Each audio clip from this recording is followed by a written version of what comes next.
আসসালামু আলাইকুম। জাতীয় পরিচয়পত্র বা এনআইডি কার্ডের অনলাইন কপি ডাউনলোড করার জন্য আপনি আপনার ফোনের যেকোনো একটি ব্রাউজারে যাবেন। আমি ক্রোম ব্রাউজার থেকে দেখাচ্ছি। তারপরে সেখানে লিখবেন হচ্ছে এনআইডি। সার্চ করার পরে ১ম এ যে লিঙ্কটা আসছে এটাতে ক্লিক করবেন। এনআইডি অনলাইন সার্ভিস এটাতে ক্লিক করুন। এটাতে ক্লিক করার পরে এরকম একটি ওয়েবসাইট ওপেন হবে। আমি আপনাদের সুবিধার্থে এই যে ওয়েবসাইট লিঙ্কটা এটা আমি ডেসক্রিপশন বক্সে রেখে দেব। আপনি সেখানে ক্লিক করেও এই যে ওয়েবসাইটটা এটাতে আসতে পারবেন। তো যেহেতু আমাদের রেজিস্ট্রেশন বা রেজিস্টার করা নেই, এজন্য আমাদেরকে প্রথমে রেজিস্ট্রেশন করে নিতে হবে। রেজিস্টারে ক্লিক করুন। এরপরে আপনার জাতীয় পরিচয়পত্রের নাম্বার দিন। যদি প্রথমবার হয় তাহলে আপনার যে ফর্ম নাম্বারটা সেটা দিন। যদি ফর্ম নাম্বার দেওয়ার পরে আপনার ওটা না আসে, যদি দেখায় যে ভুল এসছে অথবা আপনার তথ্য ঠিক হয়নি, এরকম যদি লেখা আসে তাহলে আপনার যে ফর্ম নাম্বারটা থাকবে তার পূর্বে NIDFN বড় হাতের অক্ষরে লিখে দেবেন। আমি আবার বলছি NIDFN। আমি আপনাদেরকে ডেমো দেখাচ্ছি, তার আগে আমি আমার ইনফরমেশনগুলো দিয়ে দিচ্ছি। সাধারণভাবে এভাবে পূরণ করবেন, যদি না হয় তাহলে আপনার ফর্ম নাম্বারের পূর্বে এভাবে লিখবেন NIDFN ক্যাপিটাল লেটারে কোনো ধরনের স্পেস ছাড়া এভাবে লিখে দেবেন। তারপর আপনি সাবমিটে ক্লিক করবেন। আমি যেহেতু ভোটার আইডি কার্ডের নাম্বারটা ব্যবহার করছি এজন্য এটা কেটে দেব। এখানে একটি এলোমেলো অক্ষর দেখতে পাচ্ছেন, আপনি হুবহু এখানে সেটা লিখে দেবেন। যদি বুঝতে অসুবিধা হয় তাহলে এটাতে ক্লিক করে নতুন ক্যাপচা আসবে, আপনি সেটাকে পূরণ করবেন। আমি সাবমিটে ক্লিক করছি। সাবমিটে ক্লিক করার পর আমার বিভাগ, জেলা, উপজেলা, তারপর হচ্ছে স্থায়ী ঠিকানার বিভাগ, জেলা এবং উপজেলা এগুলোকে সিলেক্ট করে দিতে হবে। আমি আপনাদেরকে দেখাচ্ছি। এটাতে ক্লিক করলেই আপনার বিভাগ আসবে, আপনি সেটাকে সিলেক্ট করে দিন। আবার এটাতে ক্লিক করলে জেলা আসবে, সেটাকে সিলেক্ট করে দিন। এভাবে বর্তমান এবং স্থায়ী ঠিকানার বাকি ইনফরমেশনগুলো দিয়ে দিন। আমার ইনফরমেশন দেওয়া শেষ। পরবর্তী অপশনে ক্লিক করছি। তারপরে এখানে একটি ফোন নাম্বার শো করেছে। আপনার এখানে যদি কোনো ফোন নাম্বার শো না করে, আপনি যদি প্রথমবার রেজিস্টার করে থাকেন তাহলে এখানে একটি ফোন নাম্বার দিতে বলবে। আপনি ফোন নাম্বারটা দিয়ে বার্তা পাঠানে ক্লিক করবেন। যদি আপনি এই যে ফোন নাম্বারটা দেখতে পাচ্ছেন এরকম একটি ফোন নাম্বার আপনার শো করে এবং এটা যদি এখন আপনার কাছে না থাকে তাহলে মোবাইল পরিবর্তন এটাতে ক্লিক করুন। তারপরে আপনার ফোন নাম্বারটা দিন, তারপরে বার্তা পাঠানে ক্লিক করে দিন।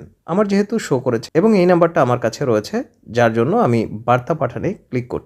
তারপরে আমার নাম্বারে একটি ৬ সংখ্যার কোড যাবে, যেটা আমাকে ১ মিনিটের মধ্যে পূরণ করতে হবে। একটু দেরি হলেও সমস্যা নেই। এই যে চলে এসছে। পূরণ করার পরে বহালে ক্লিক করে দিন। তারপরে এরকম একটি পেজ আসবে। তো আমাদেরকে যেটা করতে হবে যে tap to open NID wallet এটাতে ক্লিক করবেন। এখানে কিন্তু স্টেপগুলো বলে দেওয়া রয়েছে। আমি আপনাদের সুবিধার্থে একটু বলে দিচ্ছি। আপনার মোবাইলে এনআইডি ওয়ালেট অ্যাপ্লিকেশনটি ইনস্টল করুন। লাল বাটনে ট্যাপ করে পরবর্তী ধাপ অনুসরণ করুন। যাচাই প্রক্রিয়াটি শেষ হলে আপনাকে পরবর্তী ধাপে নিয়ে যাওয়া হবে। তো আমরা ইনস্ট্রাকশন অনুযায়ী এটাতে ক্লিক করে দিচ্ছি। আমাদেরকে এখানে ক্লিক করতে হবে। এই যে ১ নম্বরে এটাতে ক্লিক করে কিউআর কোডটিকে কপি করে নিলাম। দেখুন লেখা আসছে কপিড। তো তারপরে হচ্ছে আপনার মোবাইলে এনআইডি ওয়ালেট অ্যাপ্লিকেশনটি ইনস্টল করুন। তো আমি এই যে গুগল প্লে স্টোর এটাতে ক্লিক করে দিচ্ছি। দেখুন এনআইডি ওয়ালেটটি চলে এসছে, এটাকে ইনস্টল করে দেব। এটাকে ওপেন করছি। ভাষাকে সিলেক্ট করে নিচ্ছি। টার্ন অন এটাকে ক্লিক করে দিচ্ছি।